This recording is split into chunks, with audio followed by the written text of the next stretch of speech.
Cool. The topics we discuss are many. No story too bold to talk about. Strictly our own opinions. But they are opinions from people like you. Welcome to the NAKE'd podcast.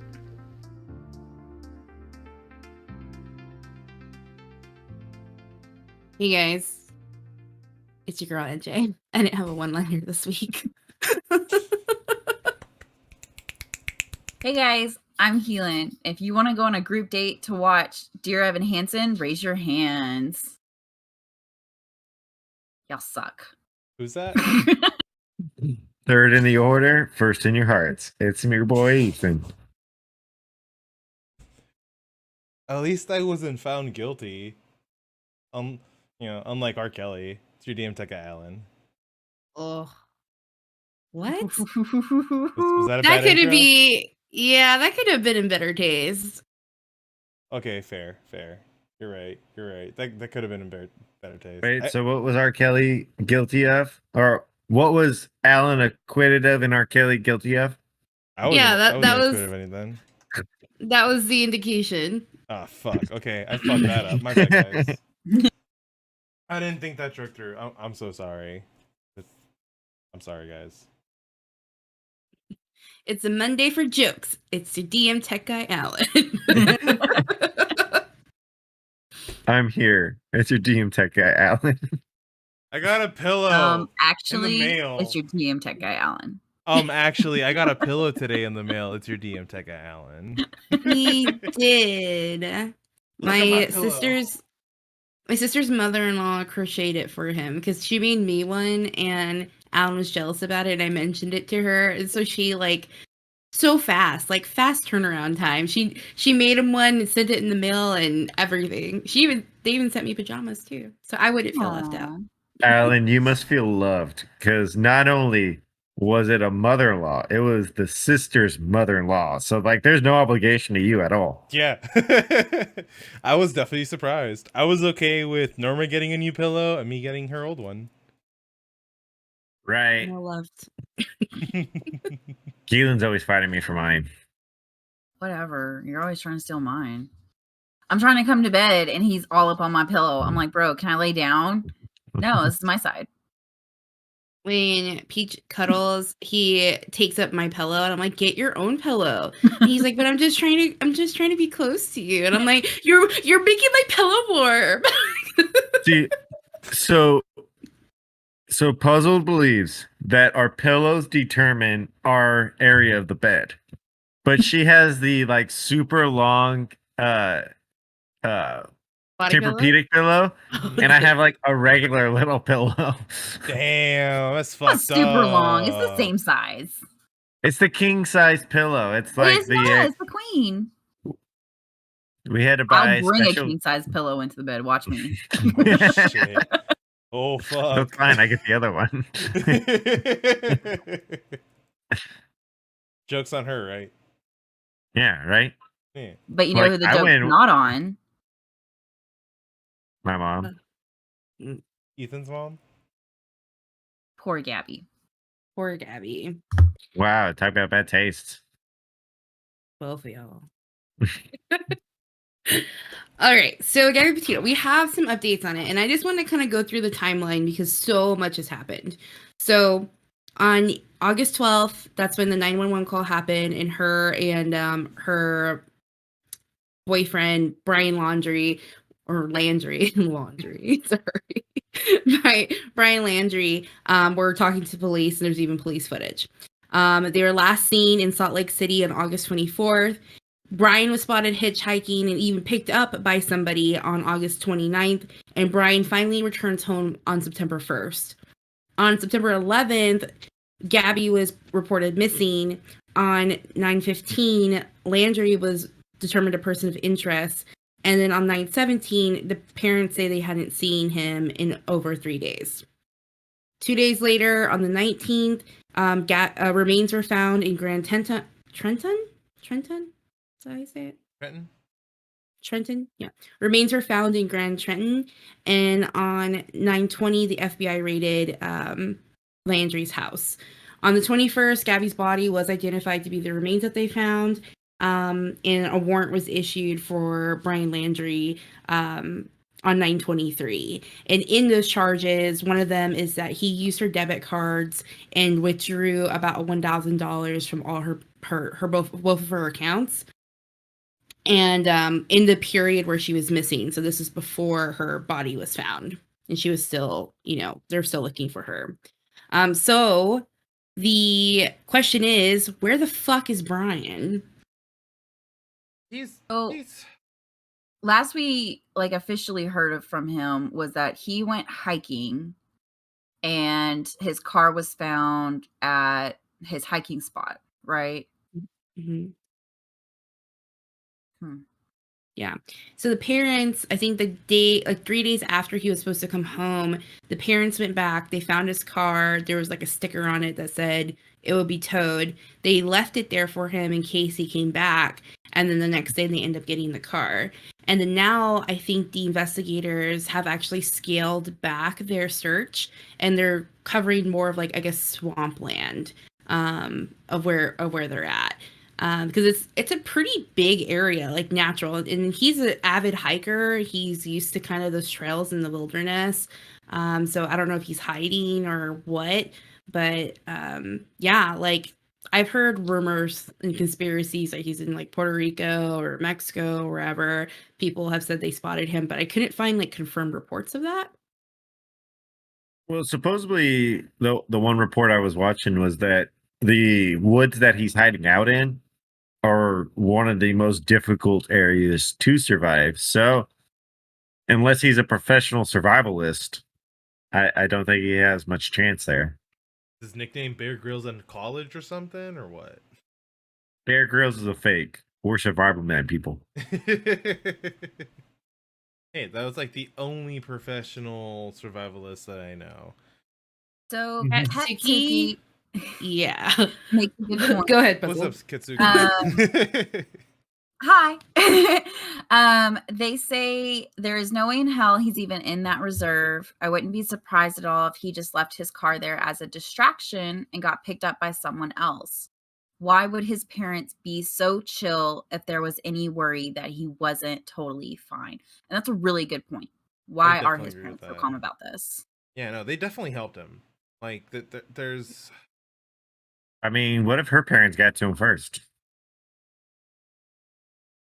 So there was some, okay, I don't know if this is totally true. I couldn't find this when I was researching it earlier today, but I did see one telling of the dash cam footage from where they saw Gabby's van, on the side where in the reserve or whatever it was, the park. Mm-hmm. And then they drove further down and they passed a truck with a man and a woman that looked like Brian's parents. And I don't know if this is true.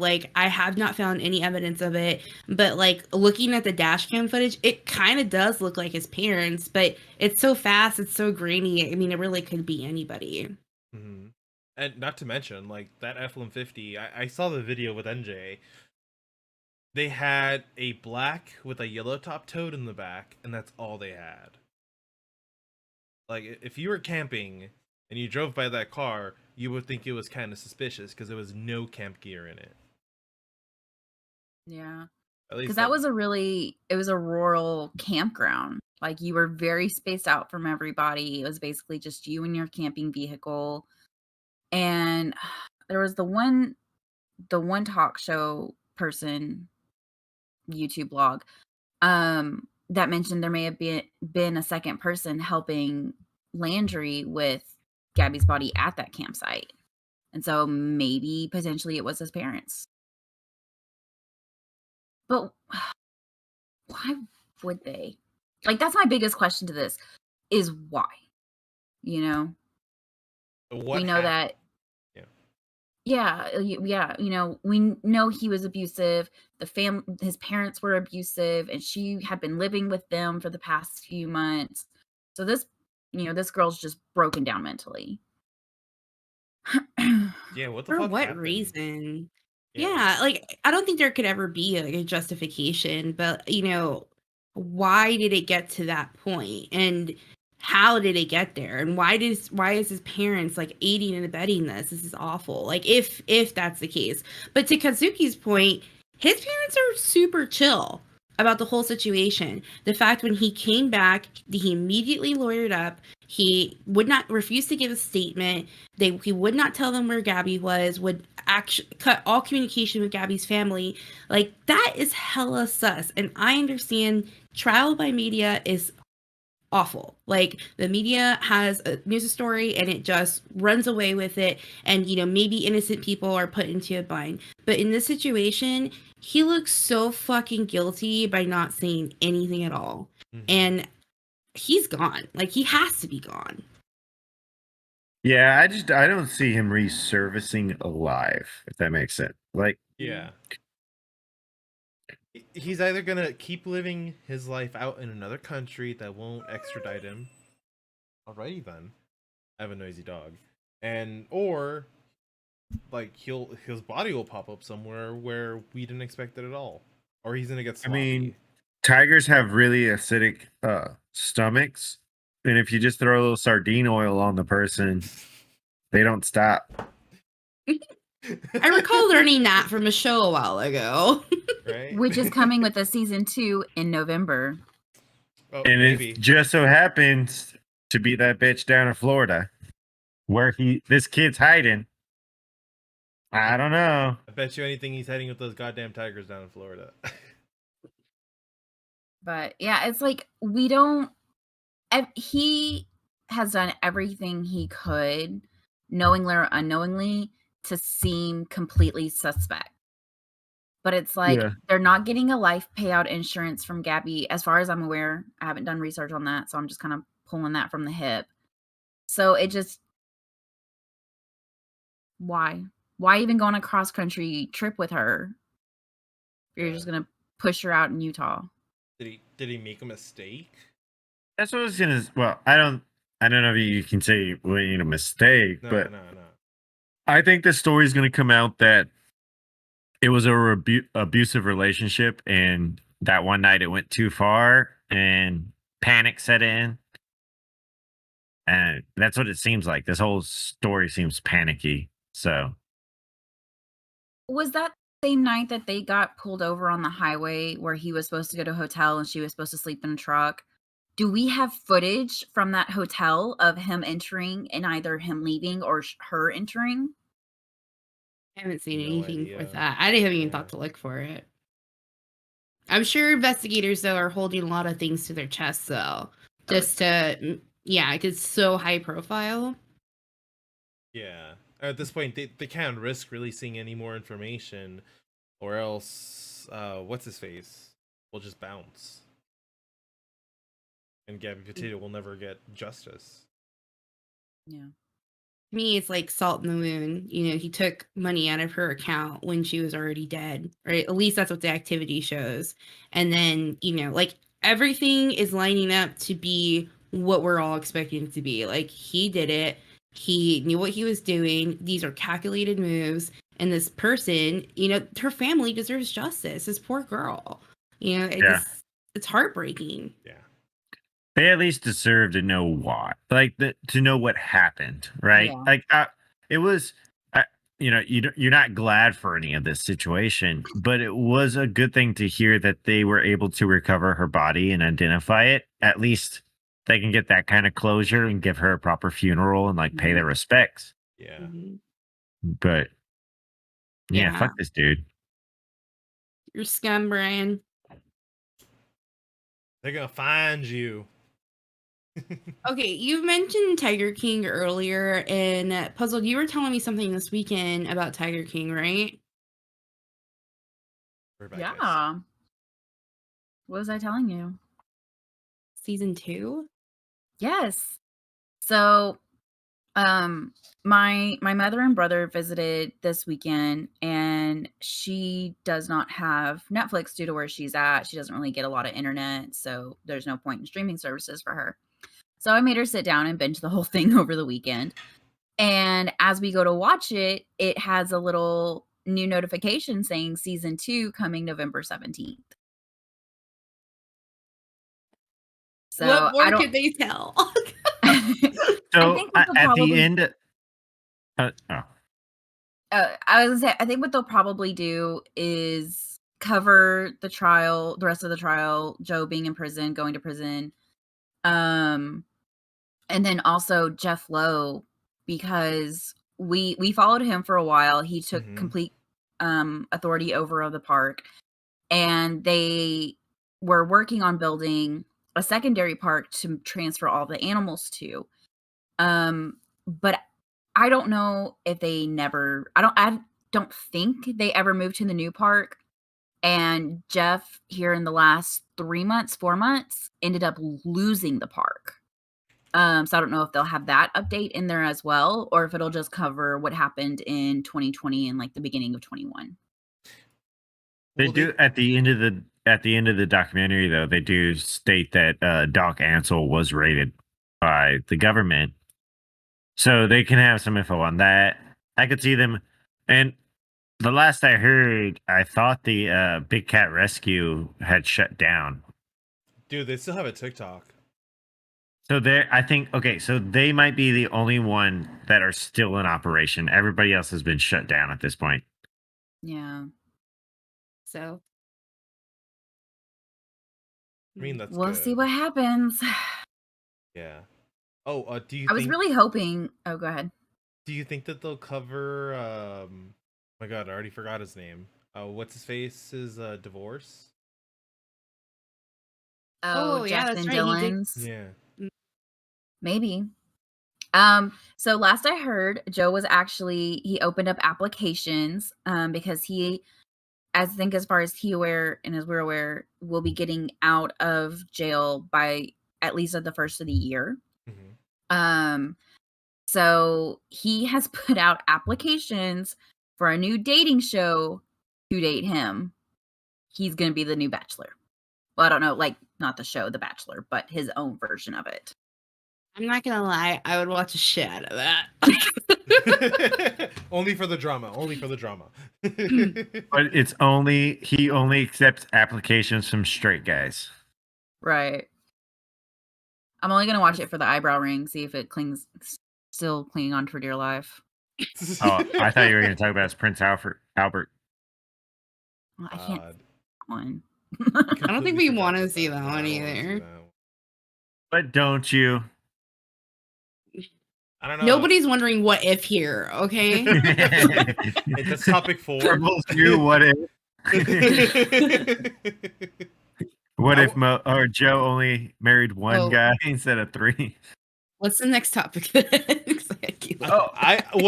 I really want to see is what's happening in New York. Hey, so today was the start of the vaccine mandate in New York, and we won't know how everything plays out for the next couple of days, but the governor of New York was prepping the National Guard to come in and take the place of a lot of frontline medical workers.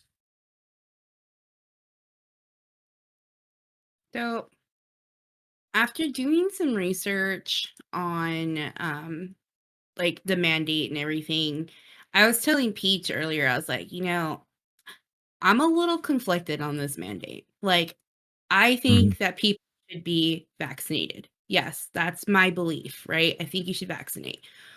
But looking at the statistics of it, so for schools, which by the way, that the mandate was blocked earlier for schools, and then the federal courts decided to go ahead and go through with it for New York as well as the healthcare workers. But looking at the numbers of it, 97% of principals and 95% of teachers are vaccinated in the state of New York. Those are huge numbers. Like that's extreme. Like that's awesome. So really the targeted amount is 3% and 5%. That's the targeted amount. And even for healthcare workers, it's about 10% of their workforce. So like that 10% is being targeted in a way. And again, while I think that people should be vaccinated, I think that the mandates are the most terrible way to go about it when we have so much division in this country already.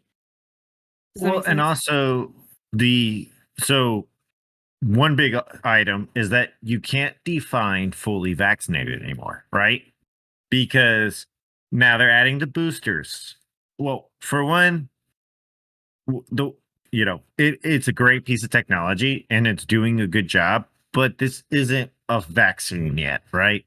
This is, as of right now, we're a therapeutic, because the simple fact that a large number of people that have taken the vaccine are still catching cases, right? So, I mean, you don't hear about smallpox, you don't hear about mumps, you don't hear about all these things that we've built vaccines for. Mm-hmm. And then, Right, the only time you hear about them is when the people refuse the vaccines, right? The anti-vax, yeah. Yeah. But so it's hard to call it a vaccine just yet.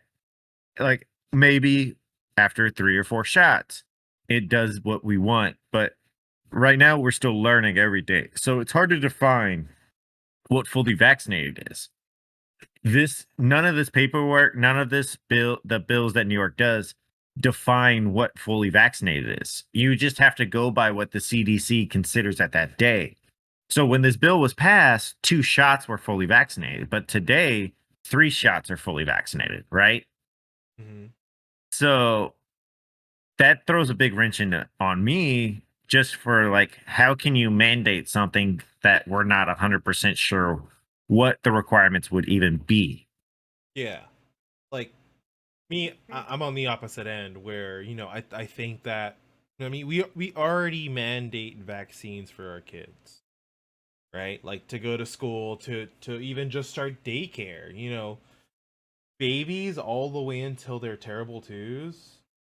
They receive at least like 26 different vaccine shots. Some of them are duplicates of the ones that they've taken before, but after hearing what Norma said, I do have to agree that the vaccine mandate on New York right now is not a good idea. Like a total mandate.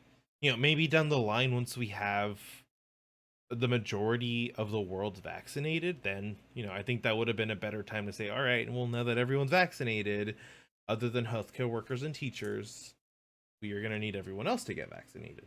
That makes sense. But right now, with the state being at 90%, like that it doesn't.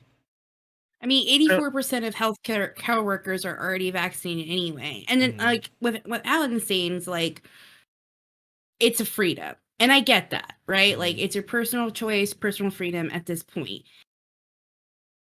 Well, it always will be. Like, either way. But this mandate also doesn't have room for religious exemptions. There are certain, like, why should you be persecuted for your faith or your belief? Or health. So so right now, by CDC standards, if you have MS, right, you cannot take the COVID vaccine. The New York mandate does not have any medical exemptions for people of that type or with those disabilities. And then that to me just tells me that this mandate was rolled out way prematurely than it ever should have been in the first place. Like, even if it should be a mandate or not, like that's not even the question. Like, this, like at this moment, it's, to me, I think it's absolutely going to be challenged. There's already a lawsuit over the religious exemption, and there's already a lawsuit over the mandate in general. So, like, what more is going to come from this? You have healthcare workers are quitting too. Before we go too far, just talk on Alan's point about how we already mandate vaccines. Mm-hmm. Like, for somebody like me, I understand that, but again, there is a lot of documentation, research, and information on, say, the smallpox vaccine that I could go, and with my education and my understanding of it, I could easily understand, weigh the options of each side, and make an informed decision. I don't have that with COVID yet. The CDC themselves on their website states there is no long-term studies, right? So it's hard to compare the two when I can say, well, I'm okay with the smallpox vaccine because I can understand it. I know the information. I understand the research. COVID, we've been told something different almost every month. The goalposts are moved. They've tainted the long-term studies already with the way we've done things, right? Pushing it out. third boosters. Well, we don't even have a year of data on two shots already, right? And we're already tainting that data. Yeah, like we barely got the information that the Moderna vaccine is already better than the Pfizer vaccine. Yeah. Well, And right now, the Moderna vaccine, after 6 months, is supposedly still over 60% effective, which is great compared to the other ones. Like, that's great things to study and talk about. But instead of doing that, we're putting a figurative gun to people's heads and saying, you have to take the shot. And I don't see people reacting very well to that. Yeah. I mean, obviously they're not. I mean, I think New York, they had like a protest at a mall, like in a food court. I think I saw that yesterday. So I don't know. Like I can see it from your perspective. And I agree with you. Again, like I do think that you should take the vaccine. I feel like it's what you can do in the moment, but I also can't fault you for wanting to wait until you see more research on it. Like I can't. And when researching it and looking at the numbers, like it feels targeted. How can you want to work with bipartisanship and work with people if you're making them feel like a target? Like I just don't think it was smart. Yeah. Yeah. I mean, not to get too crazy off the topic, but like there was a bill passed today, right? That has a big controversy going on with a bill passed here in Texas. And if you look at the bill, some of the wording and the way it was passed through was that, well, now we have a legal precedent, now we have a law, so we can sue Texas, right? Like before, there wasn't the legal precedent to continue the lawsuit. Well, now there's a law, right? So, not only on this, but on a lot of fronts, it really feels like people are being targeted by laws. And I don't think that's the equal protection under the law that the constitutional state. Yeah. It's a difficult conversation. Yeah. That's for sure. And I have some very unpopular opinions. I mean, like, but that's what we're here for, right? Like, that's the whole purpose of the Naked Pod is to talk about them.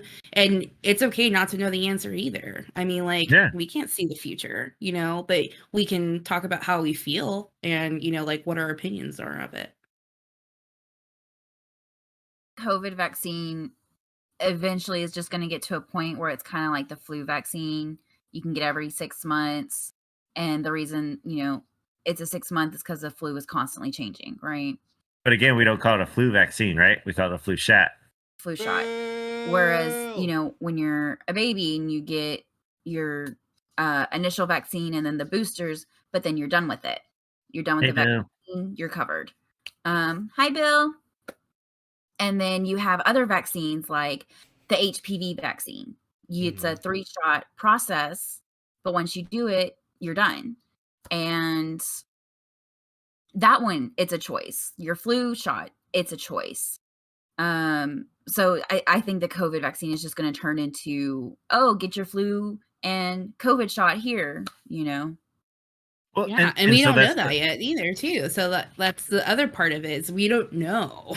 Yeah. There's going to be a 4-year study of the effects of long COVID, and we have to wait 4 years for that.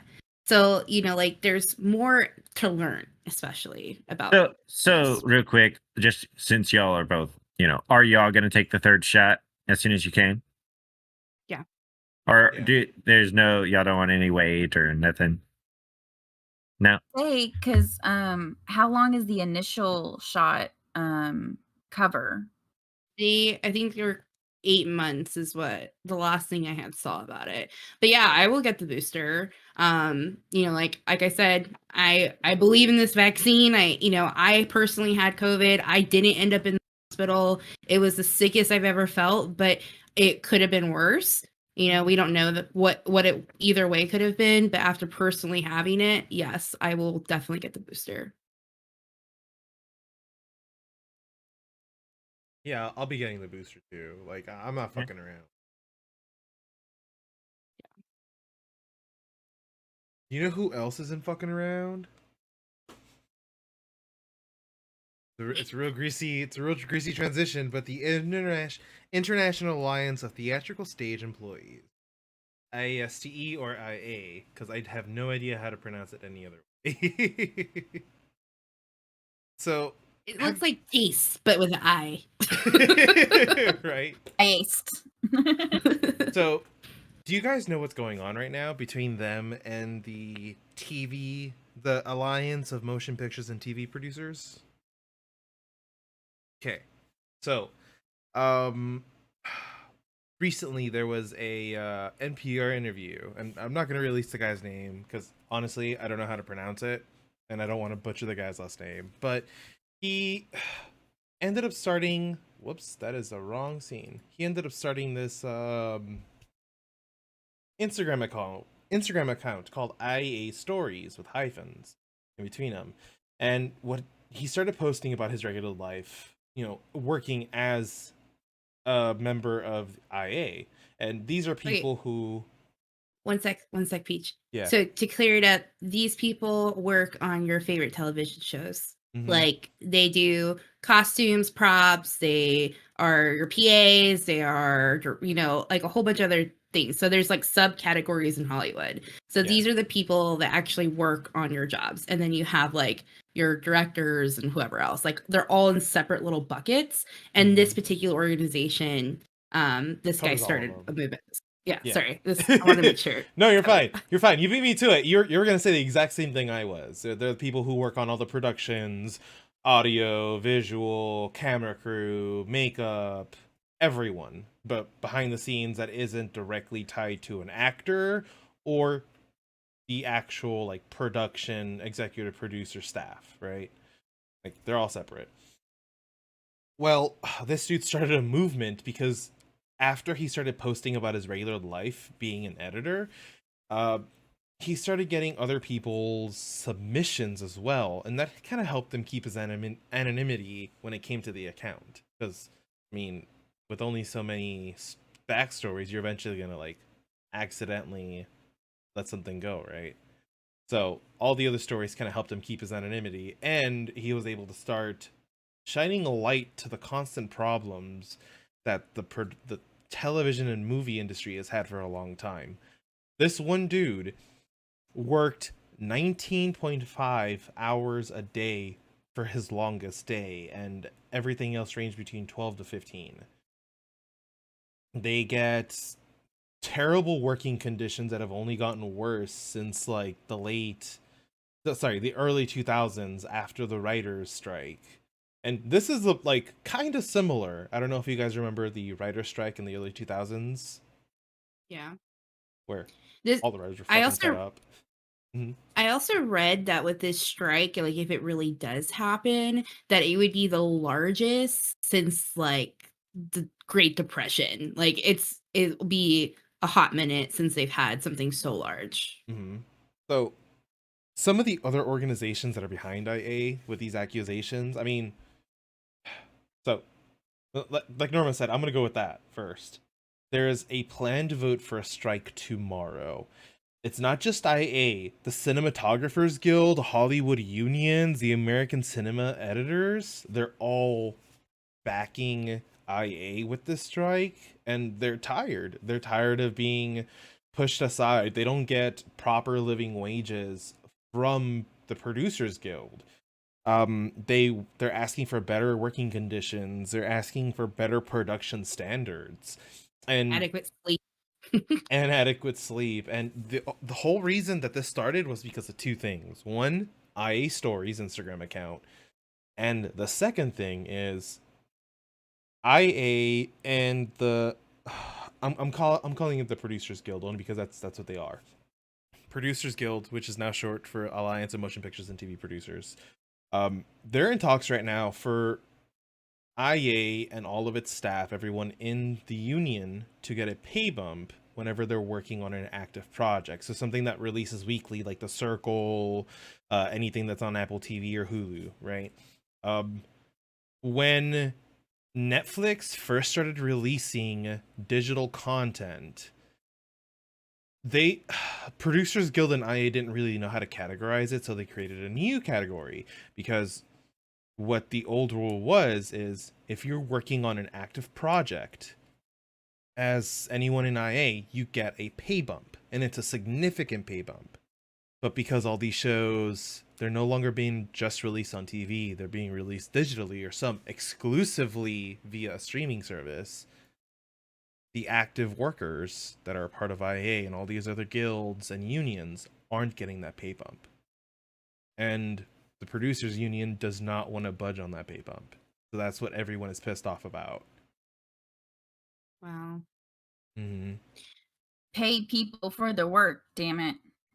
Well, They- not only Yeah, that, it's but just then like but on the other side, like what is so the terminology, what is a living wage? Like what are they require what are they asking for? Like you're going on strike, right? What are your demands? They're asking to meet the inflation rate over in California and in other cities. Okay.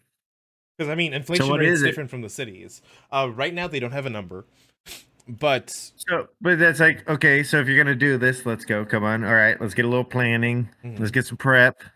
We can't, I think they're in we their can't- prep stages now, and yeah, they have been talking to the studios and production companies to try to negotiate something. Production companies are saying that, well, we offered them a deal and all this other stuff, but it wasn't what substantial. And they said, well, with the pandemic, like we're one of the hardest hit, so this is what we're just gonna have to pay. This is what it is.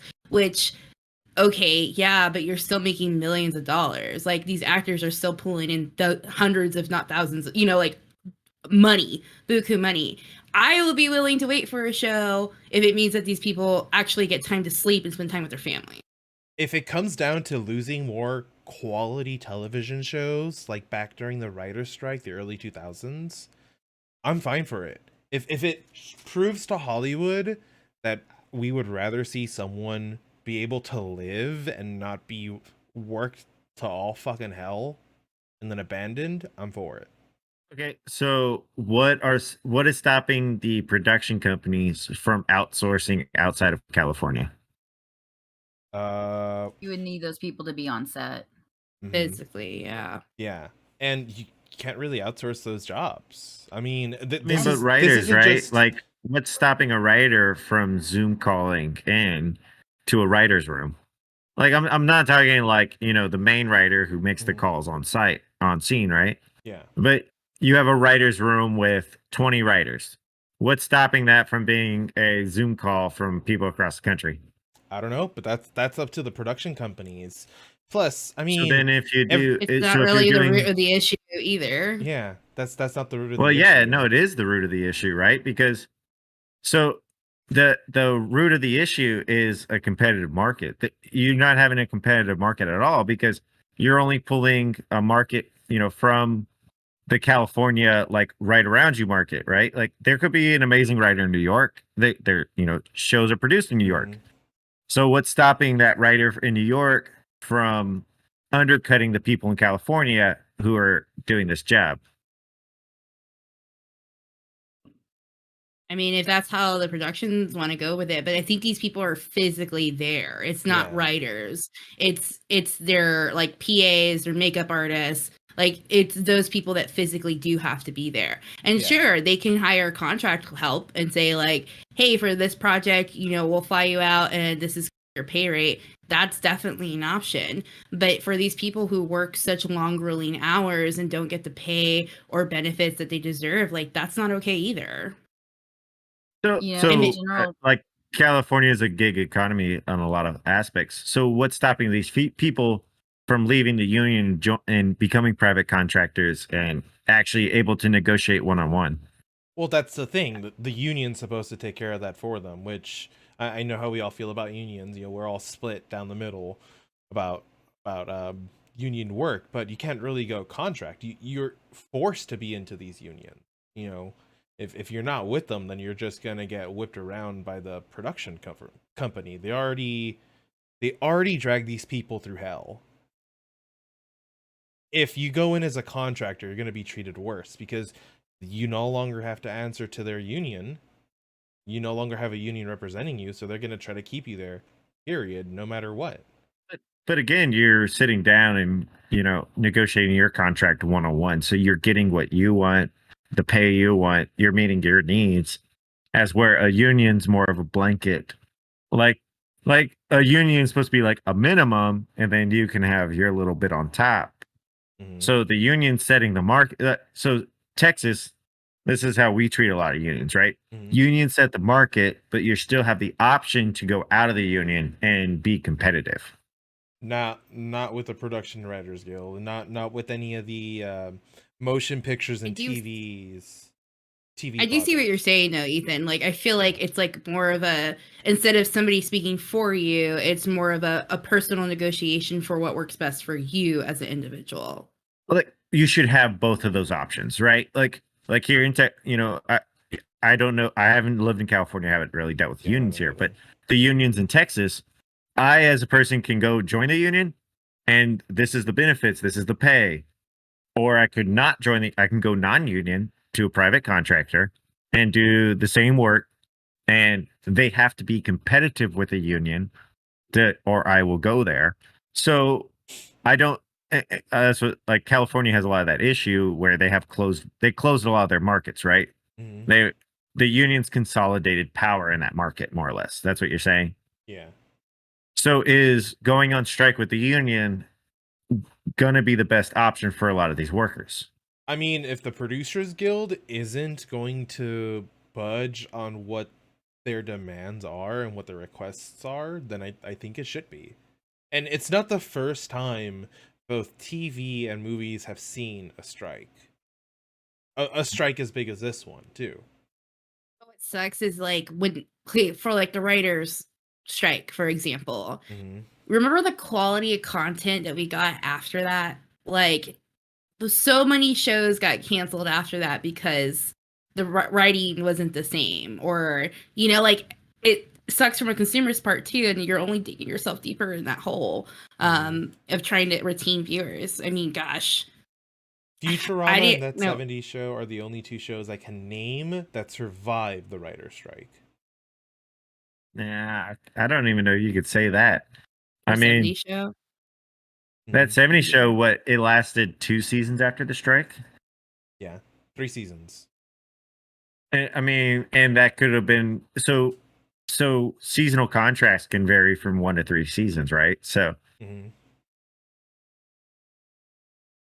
I So don't know, can tomorrow, you sorry. So I was gonna say tomorrow that they'll make the decision if they're gonna do the strike or not. Tomorrow, IA is getting together to make that decision. They're gonna vote on it. And then, depending on what the vote is, we may or may not see certain television shows or stream shows disappear. Man, Or well, just get hopefully that canceled. pushes people to smaller creators. Yay. Yay.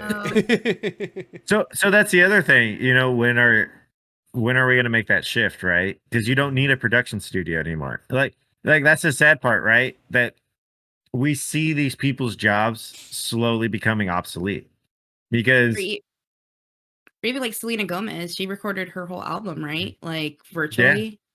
yeah. I mean, Interesting. Netflix has paved the way a lot, right? Mhm. So bring it back to the Joe Exotic, the after season show, right? After Where season Joe show. McHale hosted it. He's like, "Oh, well, just to do this, all we had to do was mail people iPhone and AirPods, and then that was all they needed." I mean, so if you just look at like the production of that show, that made millions of dollars, and it cost them what, 10,000 to produce it, probably. Yeah. I mean, So that's our. So is this strike a good idea in the long run? Because are you just showing that there's other options than the union right now? okay. How many new shows are you excited to watch when they get released? How many new shows did you watch this year? Probably every single new show because we're so starved for entertainment at the moment. What's gonna Yeah, happen I when switch over to 90% of the Apple. shows cancel? But again, if we're already waiting and we're already doing that, then it's not going to bother us to wait a little longer, right? Like I could watch The Office again, right? It's not that big a deal. We have our already content that we already enjoy and This is use. fair. Yeah. So if I have to wait a while longer for them to put higher quality content out, I'll be okay with it. I'm thinking about like Ted Lasso on Apple and how well it's written, and same thing with The Morning Show on Apple. I'm just like, no, like those they do so well at this show, these shows. It's kind of, and then we have like Amazon, right? Amazon, Yeah, Amazon's the made Rings. awesome shows. Yeah. Like, Boys. well, Those shows could go away yeah. too. well, the Lord Marvel's of the Miss Maisel. Rings. Yeah. Gosh, Lord of the Rings. I'm ready for it. Well, I mean, look, if the strike happens and it lasts long enough, the shows may never come to fruition. They may be shelved forever. But again, so that's what why do the studios have to go that route? Is it the studio's choice or is it a external choice? It's the right? studios, because the studios hire the producers. The studio doesn't hire. They do hire everyone else, like the actors and everything, but the producers are directly with the studio. So the studio right now says you can't write for my show unless you're part of this union, right? Mm-hmm. Or you have to be in your union to have your work backed. Okay. Yeah. I wish So I what wish if I knew more pushes how it the worked. opposite? Yeah. Well, just saying, what if this pushes the opposite result? So we have to wait for our shows because they go on strike and the studios find ways around it and outsource talent from around the world. That's gonna suck. Like, I see that as a possibility, though, with the infrastructure and the work at home mentality that has been built up over the last almost 2 years now. No, but these jobs are not work from home. Like, you physically have to be there. So like if they're working on, like, fuck, I can't think of a TV show right now. Like The Morning Show on Apple or Big Bang Theory. Like, those are stage shows. So stage shows won't work anymore because you won't have all of your staff there. They didn't Like, invent something like Letterkenny. But that's the thing. Mhm. If the studios have to retool, what is stopping them from retooling with smaller staff? They already have a skeleton staff. What were we gonna say, NJ? I was gonna say, like, honestly, like, okay, for people that have to be on location, right? I think that's the Hollywood term, on location. You have your own individual staff, whatever, like with your production company. But other things that can be outsourced, like writing or editing or whatever the case may be, a silver lining that I can see from that would be more diversity, more inclusion.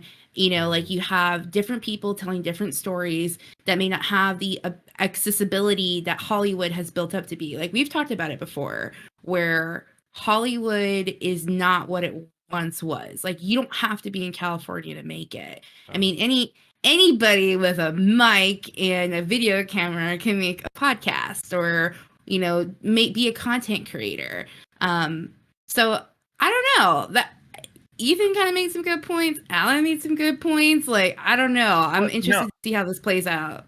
You're making a good point, right? Like, if you want true diversity and true inclusion of other people, you have to break the stranglehold that Hollywood has on entertainment, because that is our problem right now, right? We have people from all over the United States with all different viewpoints, all different opinions. Mm-hmm. And over the last couple of years, we've got a lot of politically charged messages coming through the shows, coming through the movies, which is fine, but it's only one perspective. And I think people have gotten a little burned out already. And that's why you do see the lack of support behind a lot of the newer shows and the newer movies. But I mean, the lack of support is all from the production companies, because they don't want to have to spend an arm and a leg to support, a full motion picture. Well, for now, we'll just have to leave it as a what if. Damn it! My biggest what if is what if Thor and Loki didn't grow up as brothers? But they were brothers from another mother. They were so cute. I love the relationship in the last episode. I was super excited, and I love that Loki was like, I guess his true form. Is that accurate? Yeah. He was his true form. You know, they had mentioned it a few times that, you know, Loki's a part of the ice giants. He's an ice giant. And so when he actually appeared as an ice giant, I'm like, so why doesn't he show up like that in the regular movies? And, you know, Crazy had the best answer. Magic. Movie magic. He was too He's also a accustomed to his human shapeshifter. form. Yeah. Oh yeah, it's also part of the deal Odin makes, right? So Odin makes that he'll take care of his own son and he won't harm his blood. Or, you know, like he was under Odin's protection, so he took the form of Odin more or less. Like, well, the being of Odin. Okay. That makes sense. Although Loki is a shapeshifter, so why didn't he shapeshift into a smaller version of himself so he can operate a phone? He was holding that little Thor's cell phone like this. It's so funny. He drops it. He's like, oh my god. But on the other end, would you expect Loki to have any other attitude besides they need to make the phone for me? I don't need to change myself for the phone. Yeah. Yeah, you're exactly right. He's as big as his ego.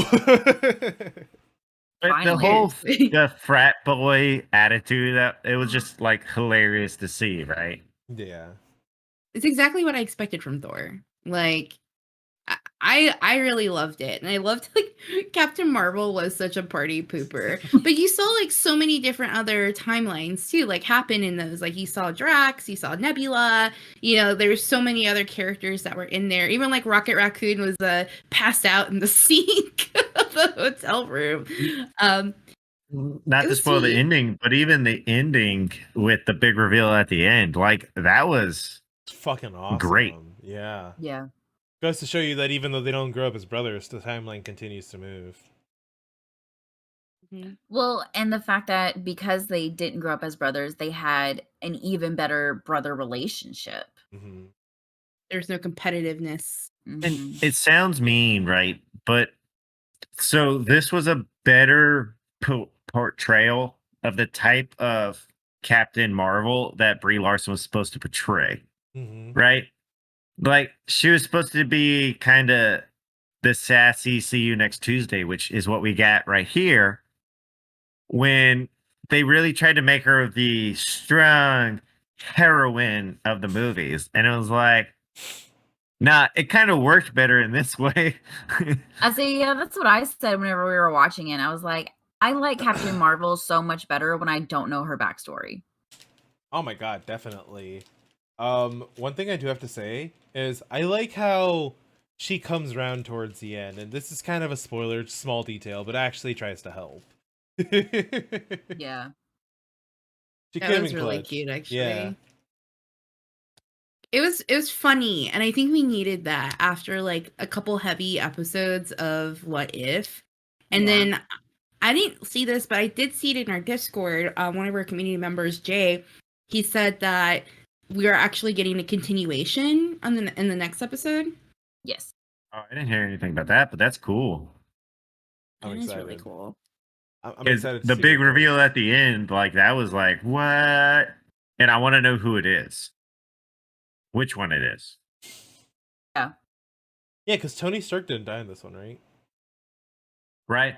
I saw that meme the other day. They're like, Tony Stark has died in like 4 consecutive what ifs. So Tony Stark's death is a fixed point in the universe or something. It's either he lives or he dies. Yeah. Dun dun dun. Well, I will be watching this Wednesday, episode 8. I'm excited for it. We started Marvel, was it Marvel? No, Star Wars Visions. It's fucking awesome. I totally tuned out. Like, I drew on my iPad.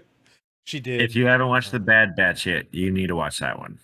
I need to. Okay, I'm gonna watch the last season of Clone Wars. Go watch the Bad Batch.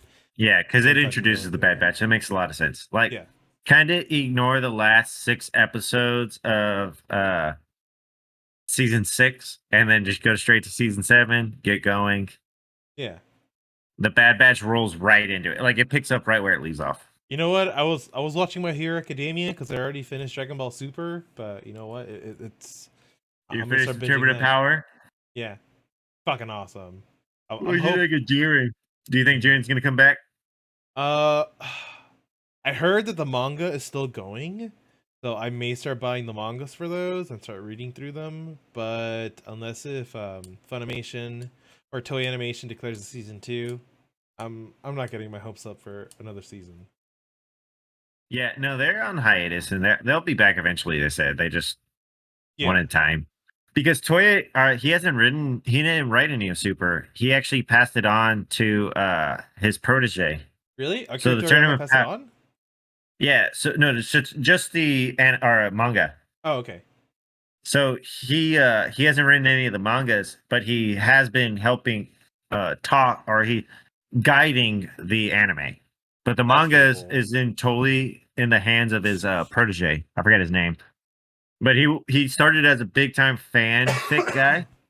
And then Toei loved it so much, he brought him on and he had him help write some of the beginning of Super. And then he just handed it all over to him and said, "You got this, kid. Go for it." Damn. We have the perfect domain for this. Was it for last night? Fanfic.net. Quanfanfic.com. Quan fanfic. Quan's. .net There's an S. There's an S. .info. Quan's. Quan'sfanfic.com. And then it was like /info/gov. I'm excited to speaking of like animes, a live action of Cowboy Bebop. He shared that like first look of That's the trailer. Yeah, that's the intro. The intro.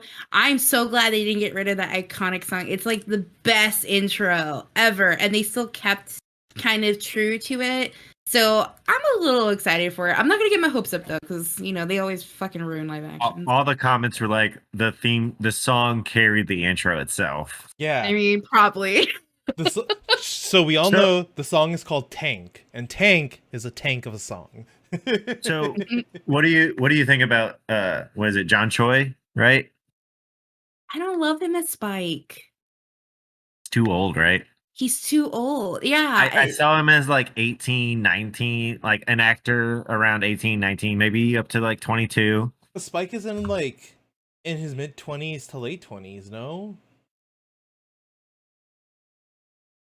I think so. I think he's like 26 or 27, but still, Yeah. like he has a very youthful appearance though, even though. Yes, very useful. He even acts that way too. Like he's just a very youthful person. And like after seeing him in he was in Harold and Kumar, right? Yeah. Yeah. Okay. I just don't see him as Spike. Like Spike is a very particular character, but I haven't seen it yet. So the type of guy I had in my mind to play him was like somebody from BTS. Yeah. Just that style. We're having technical. Oh, we're back. No, yeah, that was me. I'm not in studio mode. I meant to switch us to the. I moved it down the list, but I just yeah. And then, I mean, what is your take on Faye? Do you think she's gonna be as sassy and in charge? I really hope she is. Daniela Pineda. She's. It's gonna be tough. Although I'm looking forward to Jet Black. I'm looking forward to Mustafa Shakir's acting. She's like in the show. I wouldn't say like over sexualized, but that's just like part of her, and like in this version. But she owned it, right? She did. She did. Like she owned it. That was her that she put forward. That's like how she was.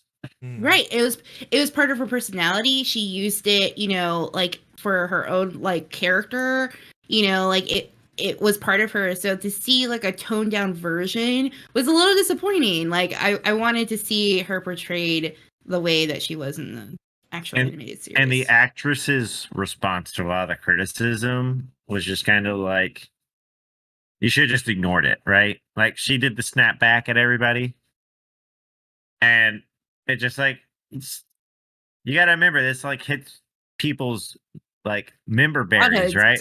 Yeah. Yeah. Like, yeah, you're gonna have to deal with a lot of grown men who were 13 when they watched this on Adult Swim at night when their parents went to sleep, right?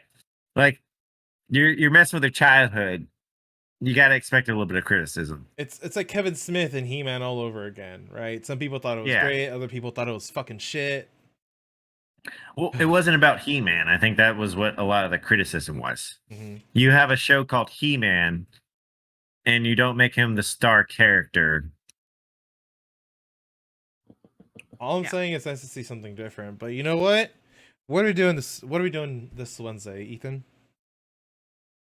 We're gonna have a group nap time on stream. Sounds nice. No, we're going to we're gonna mandate that NJ plays Minecraft with us Wednesday. My rights. It's for everybody. It's for the betterment of everybody. So Yeah. we're gonna mandate all millennials are playing Wednesday. So we'll get puzzled in there too. I'm gonna need everyone to stream the Discord so I can share all of it. She's like, I got school. I'm like, and I'll help the kiddo. You try playing Minecraft with him interrupting every 5 minutes. Maybe we'll see. It's mandated though. Sorry. How's about a Mario Party game? I'm down for that too. Okay, I'll get some people together. I mean, if they can hang, Oh, I'll call Kimley. It's good. Ooh, I should call Chip. Yeah, she started streaming the other day. Yeah, So, I was super excited for that. shout out to Chip Hound. Shout out to Chip Ham. But, I do have to announce one thing. I will no longer be executive producer of the Naked podcast. Puzzled will be taken over for me. Yay, puzzled! So Puzzled, as executive producer, would it be okay if I rated a possible Circle of Jerks guest? Yeah, definitely. Sweet. But before we do raid them, Mm-hmm. Saturday we have D&D Dynamite. Y'all, I'm so excited. Getting into the story. We're cruising along. I love it. Don't bring up D&D. That makes me sad right now. Why does it make you sad? The rumor that Tencent's gonna buy Wizards of the Coast. That's right. I hope not.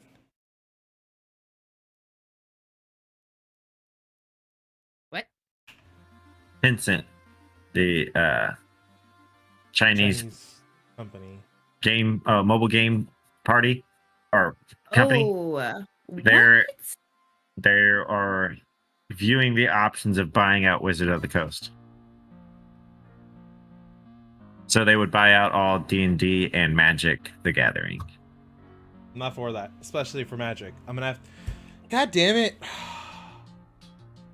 That's what if you've noticed. So a lot of people are putting evidence and stuff that they've been trying to make it more Tencent friendly. Is that all the changes and everything that's happened over the last year with D&D and Magic? A lot of the politically correct changes that they've made supposedly were at the request of Tencent, and also Wizards of the Coast for the last year have only made actually digital games. I can't believe Hasbro's gonna sell Wizards of the Coast, Mm-hmm. man. Bullshit. Yeah, Hasbro has been making them do Transformers video games for the last year. That's what Wizards of the Coast has been working on. So everybody's saying that it really looks like they're doing the whole polish up, new coat of paint, and sell off to the next person. I'm sad I will be missing D&D on Saturday though. But I will be at the beach. We're gonna come back. So you're gonna March leave- 10. You're gonna leave Scary and Cage in charge of the campaign. are in charge of the party. I mean, sorry. Good luck. I mean, good luck. Gary said, I'm here. It's okay. Hi, Scary. Hey, Scary. You know you're gonna come back, and the party is gonna be total party kill, and you're all that's left. Everybody roll on your characters. I rolled a 2 for my character rolling. What does that do? I know. Who are we reading? Wildez. Here's our transition for this week. Well, that wraps up another great episode. And don't forget to join our amazing and supportive community on Discord. In our Discord, you can find game nights, watch parties, food picks, Dungeons and Dragons, and more. What's not to love about that? We have a little something for everyone. Head over to our website, officialmillennials.com, and you'll find more info, especially our featured Gamer of the Week. Speaking of something for everyone, we have a book club. We read a book almost every month and talk through it together. We also have a special perk for our subs to discuss other books in a series called Chapter 2. Don't forget to swing by YouTube and drop us a follow at Official Millennials. You can also find us on Twitter at MillsOfficial. We appreciate all the support, and y'all have a good one.